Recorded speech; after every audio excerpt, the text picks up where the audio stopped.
Chris Trump for KaijuPop.com, and welcome to this month in video gaming history as we took a look back 3 decades to April of 1985. It was a reasonably quiet month in many areas, but the Spectrum got a pretty impressive, at least from a technical standpoint, release this month in the form of Gyron, or Gyron, however you wanted to pronounce it. A first-person maze game of sorts. This set you in a maze populated by roaming spheres that could, easily squish you, as well as turrets that would sit on the outer walls of the maze and fire in at you. It was an incredibly visually impressive piece of coding, and it sort of set its wireframe 3D scenery, and those moving spheres that moved all around the maze should technically have brought the Spectrum to its knees, but it was a tremendous bit of coding expertise from the small 4-man team at Taurus that really earned Gyron an awful lot of notice by publisher Firebird, who really pushed the game hard to magazines and in stores. There was a separate Gyron demo tape that was really designed for retailers to run in demo machines in the windows of their stores and have people attracted to what was going on the Spectrum. And it received really good reviews across the board. It's just not particularly an accessible game to play and very abstract, and that was reflected in poor sales. But still, Gyron, a really technically impressive feat on the Spectrum in April 1984. In Japan, it was a really good month of the year if you liked shooting things as both man-robot thing and flying robot thing, as a couple of games released this month centered around the idea of transforming robots. The less good of these two rivals was Formation Z, which landed on the Famicom this month. Thexder Soft and Jaleco's 1984 arcade machine was known as Aeroboto outside of Japan, but this right here is the MSX and Famicom port. It was a really stodgy little shooter where you ran automatically across the screen and could jump in order to shoot upwards and downwards, and then occasionally and seemingly at random collect power-ups that sometimes would do nothing and sometimes would send you catapulting into the air to shoot things from space. Not very good. Not as good, certainly, as Thexder, which landed on the MSX this month and later on the Famicom. Courtesy of Compile, this was published by Game Arts on the MSX PC platform and by Square, a young independent publisher, Square, on the NES, before being distributed by all kinds of other publishers, Sierra and Activision, on computer formats in the West. This, unlike Formation Z, was good.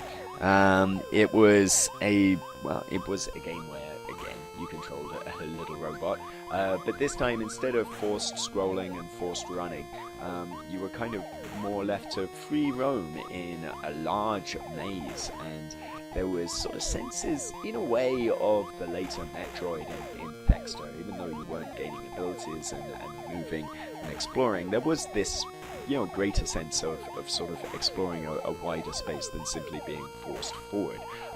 You can see the DNA of Thexder in something like Bangai-O much later on the N64 and Dreamcast kind of era, although Bangai-O had much more of a sense of humor to it. There were sort of areas in the map where you would have to transform into your flying robot, I don't know, you were sort of a cyborg, I guess, but you could tap down at any time to transform into an aeroplane style form and fly through narrow channels, and it was pretty good. It was a tough game, especially when enemies ramped up in their number, but on your side you had an auto aiming feature for your gun, which made it so it wasn't too hard to take down those waves of enemies.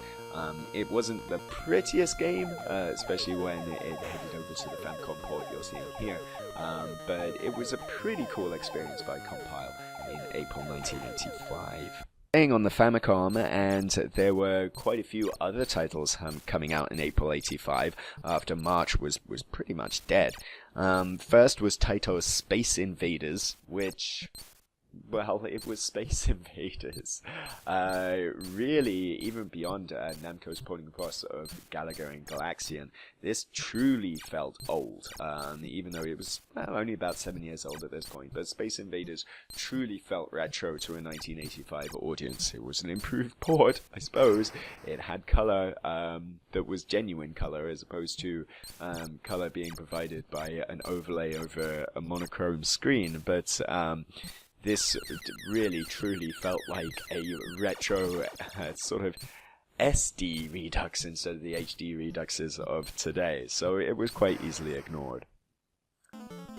Soccer, meanwhile, was the first simulation of football on the Famicom, and this was brought across by Nintendo, and would become one of the black box series of games in the early days of the NES in their Western launch.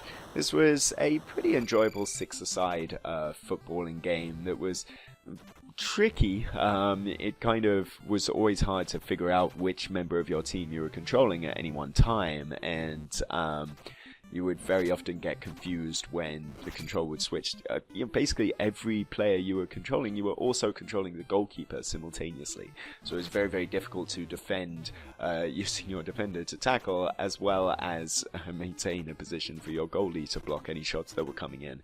But it was a pretty enjoyable game that took a lot of cues from the Western football games that were knocking about on the 8-bit micros at the time. The system of having a little arrow that indicated where your shot would go, for instance, which felt very similar to football games that were appearing on the C64 or Match Day on the Spectrum, things like that. Certainly not a bad outing, if a little bit slow. And the big news for the Famicom in April 1985 centered around Konami, who made their debut on the system with a pair of games, both coming out on 22nd of April. These were ports of Konami Arcade and MSX titles. First of all, Antarctic Adventure, which set you as a penguin in a game that would be fairly familiar to fans of auto runners these days. Your penguin would run around actually a circuit. It was kind of a circuit racer, and you were running against the clock and had to leap over obstacles and avoid things. A pretty good outing for the MSX and a decent port onto the Famicom. And finally was Yi Are Kung Fu, which was a port of, well, their kind of seminal fighting game in the arcades. This was certainly a precursor to the fighting game genre long before Capcom brought Street Fighter to arcades and its much superior sequel. This had you fighting various kung fu enemies using your wire fighting inspired massive jumps and flying kicks, and while it certainly lacked the visual spectacle of later fighting games, it was a pretty good effort.